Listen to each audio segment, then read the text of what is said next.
Ассаламағалейкум халқым, қазақ елі. Бүгін Қонаев қаласы 1 апрель күні міне бізде дейтін субботник деді.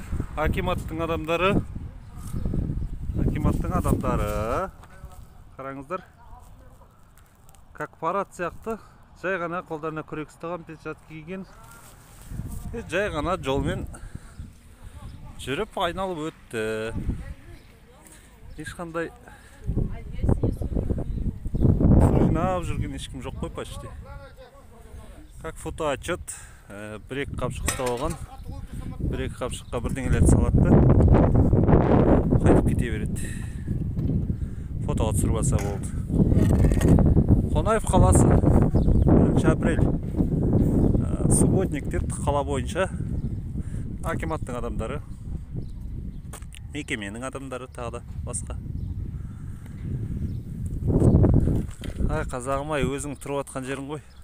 Таза ұстап, таза жүрсең нен кетеді.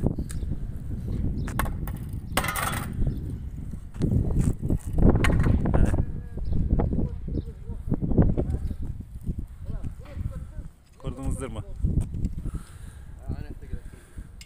Бас жағы балық басынан шірейді деген осы.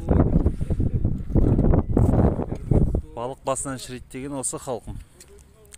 Жоғарыда мекемеде отырғандар осылай еткізіп өтірік қапшық ұстап бұлайда жүріп өтсе, қарапайым қара жұмысшы не істемейді.